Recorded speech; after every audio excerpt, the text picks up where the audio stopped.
حضرت شاہ عبد العزیز محدث دہلوی رحمۃ اللہ علیہ، حضرت شاہ ولی اللہ محدث دہلوی کے فرزند گزرے اور اپنے وقت کے دنیا کے عظیم ترین اللہ کے اولیاء میں سے تھے۔ انہوں نے بڑی نایاب اور عظیم کتابیں لکھی اور اپنے وقت کے اتنے دلیر عالم دین تھے کہ ہندوستان میں مثال نہیں تھی۔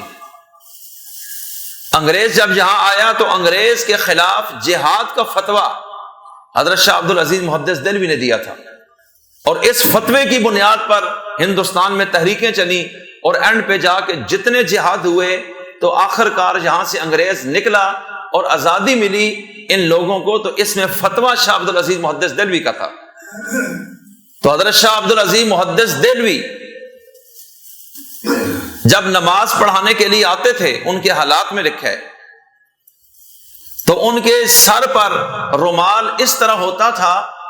کہ بس اپنے حجرے سے نکل کے نیچے دیکھتے ہوئے مصلی پہ آ جاتے تھے اور نماز پڑھا کر واپس کمرے میں چلے جاتے، لوگوں کی طرف توجہ نہیں کرتے تھے اتنی، مسجد میں جو بیٹھے ہوتے بس آتے اور نماز پڑھا کے نکل جاتے۔ کسی شخص نے ان سے یہ کہا کہ آپ لوگوں کی طرف توجہ کیوں نہیں کرتے اور بیٹھ جائیں، ان میں گپ شپ لگائیں؟ تو حضرت نے اس کو فرمایا کہ اس میں ایک راز ہے، بس ایک مسئلہ ہے جس وجہ سے میں یہ نہیں کر سکتا۔ اب اس نے کہا جی مجھے بھی بتائیں۔ اب ظاہر بات ہے وہ اس کو کیسے پتا چلے، یہ تو اللہ نے ان پہ راز کھولا ہوا تھا۔ تو حضرت شاہ عبد العزیز محدث دہلوی ان کی کرامت ظاہر ہوئی، کہا کہ اگلی نماز کے ٹائم تم مجھے مل لینا میرے کمرے میں، جب لوگ مسجد میں آ جائیں انتظار میں نماز کے تو تم میرے کمرے میں آ جانا پہلے۔ اب جب وہ آیا تو حضرت نے اپنا وہی دستار اور رومال اس کے سر پہ رکھا اور فرمایا کہ اب باہر جاؤ اور دیکھ کے آؤ کہ کتنے لوگ بیٹھے ہیں نماز کے لیے۔ اب جب وہ شخص آیا اور جو ہی اس نے مسجد میں دیکھا تو پاگلوں کی طرح سپیڈ لگا کے بھاگا۔ اس نے کہا مسجد میں تو کوئی انسان نہیں ہے، یہ تو صفوں میں کوئی کتا بیٹھا اور کوئی خنزیر بیٹھا ہوا ہے۔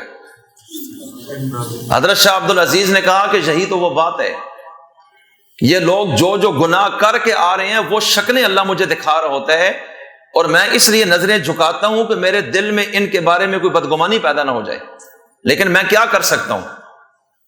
اس لیے میں عرض یہ کرنا چاہتا ہوں کہ جتنا دل پاک ہوگا، نبیوں کا دل بہت پاک ہوتا ہے، اس لیے اللہ براہ راست اس میں اپنی بات ڈال دیتا ہے۔ صحابہ کرام کے دلوں کو رسول اللہ نے پاک اور روشن کیا ہے، اور یہ قرآن کریم میں ہے۔ اس مسئلے کے لیے رسول اللہ کو بھیجا گیا تھا اور ان کو گناہ کی زندگی سے نکالا کہ یہ گناہ چھوڑو۔ تربیت ایسی دی کہ صحابہ کی زندگیاں پاک بن گئی، وَيُزَكِّيهِمْ، اس کا یہی مطلب ہے۔ اور پھر اللہ تعالیٰ نے صحابہ کے دلوں کا امتحان خود لیا کہ یہ دل اب کس کیفیت میں۔ 12 نمبر 26 میں سورہ فتح کے پہلے رکوع، سورہ حجرات کے پہلے رکوع میں اولئک الذین امتحن اللہ قلوبہم للتقوی، کہ اللہ تعالیٰ نے ان صحابہ کے دلوں کو چیک کیا، پرکھا اور امتحان لیا۔ اور امتحان لینے والا کون تھا؟ جس کا رزلٹ غلط نہیں ہو سکتا، جس کی معلومات میں فرق نہیں ہے۔ امتحان اللہ، امتحان اللہ نے لیا، قلوبہم، جماعت صحابہ کے دلوں کا، للتقوی، کہ اس میں اللہ کا خوف ہے یا نہیں، پرہیزگاری ہے یا نہیں، نیکی اور تقوی ہے کہ نہیں۔ اللہ کہتے ہیں میں نے اس چیز کو دیکھا ہے کہ نبی کے آنے سے پہلے یہ دل اور قسم کے تھے، ان کی زندگیاں گندے راستے پر تھیں، لیکن میں نے جب نبی کو بھیجا کہ ان کو اپنی مجلس میں بٹھائیں اور اپنا رنگ چڑھائیں اور ان کو گناہوں سے نکالیں، ہم ان سے کام لینا چاہتے ہیں، اور جس معیار پر ہمارا لشکر اور فوج ہونی چاہیے، جس میرٹ پر، جب تک اس میرٹ کی جماعت تیار نہیں ہوگی، آسمانوں سے ہم مدد کے لیے فرشتے نہیں اتار سکتے، کیونکہ فرشتہ گناہ سے نفرت کرتا ہے۔ بے شک یہ غریب ہیں، بے شک یہ کمزور ہیں، یہ پڑھے لکھے نہیں ہیں، لیکن میں اس چیز کا محتاج نہیں، مجھے اس معیار کے لوگ چاہیے، اور اس کام کے لیے رسول اللہ کو بھیجا ہے۔ تو جب اللہ کے نبی نے 13 سال مکہ میں پیٹ پر پتھر باندھ کر، فقر و فاقہ برداشت کر کے، ساتھیوں کی اذیتیں سہ کے سوشل بائیکاٹ کو سہ کر، اتنی تنگ زندگی معاشرے میں گزار کر ان کی تربیت کی، پھر آخر ہجرت جیسا مرحلہ آیا تو پھر مدینہ منورہ کی طرف بھی یہ لوگ چلے اور بنی بنائی دنیا ساری چھوڑ دی کہ ہم اللہ کے حکم کو نہیں توڑ سکتے، جس طرح رب کہے گا ہم وہ کام کریں گے۔ بس دنیا والوں کے ساتھ ان کا آمنا سامنا ہو گیا کہ ان لوگوں کو ایک اللہ کے ساتھ مسئلہ تھا کہ کئی خدا ہوں، ایک خدا کو ہم نہیں مانتے، اور یہ ایک خدا کے حق میں کھڑے تھے۔ اب اس طرف اسلحہ ہے، طاقت ہے، سامان ہے، لشکر ہے، اور غزوہ بدر میں ادھر پھٹے پرانے کپڑے، 6 تلواریں، 8 گھوڑے، ہاتھوں میں ڈنڈے چھوٹے بھی کوئی نہیں،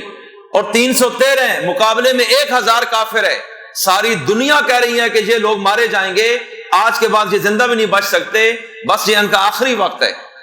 لیکن اللہ تعالیٰ کہتے ہیں ہم نے ان کے دلوں کا امتحان لیا تھا کہ آیا ان میں وہ چیز ہے یا نہیں جو ہم چاہتے تھے۔ تو نتیجہ کیا نکلا؟ اللہ نے فرمایا لہم مغفرۃ، ان صحابہ کے دلوں میں جب میں نے تقوی چیک کیا تو وہ تقوی اتنے کمال کا تھا کہ میں نے اس سے خوش ہو کر ان تمام صحابہ کے لیے بخشش کا اعلان کر دیا کہ میں نے ان کو بخش دیا۔ اب ان کی زندگی کا کوئی گناہ آئندہ ان کے لیے وبال نہیں بن سکے گا، ان لوگوں نے کمال کر کے رکھ دیا۔ وہ اجر عظیم، اور میں اتنا خوش ہوا کہ میں نے صرف بخشا نہیں، انہوں نے پوزیشنیں اس طرح کی لی ہیں اس میدان میں کہ میں نے ان کو ساتھ انعام کا بھی اعلان کیا ہے کہ اجر عظیم ان کو عطا کروں گا۔ صرف پاس نہیں کیا 33 نمبر والا، بلکہ یہ پوزیشن ہولڈر ہیں کہ میں نے مغفرت بھی کر دی ہے اور ان کے لیے انعام کا اعلان بھی کر دیا۔ تو جب وہ لوگ اس معیار کے ہوئے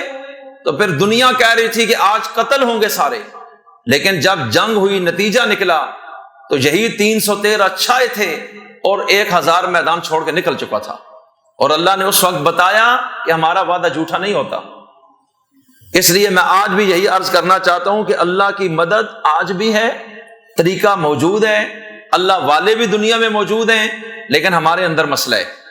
ہر بندہ اپنا ایکسرا خود کرے، دوسرے کو نہ چیک کرے، خود سوچے کہ میں کہاں کھڑا ہوں۔ اگر ابھی موت آ جائے 5 منٹ بعد قبر میں جاؤں گا تو کیا سوال کا جواب کس پوزیشن میں دے سکتا ہوں اور میرا انجام کیا ہوگا؟ تو اس لیے اللہ تعالیٰ فرماتے ہیں کہ جو اصل کامیابی ہے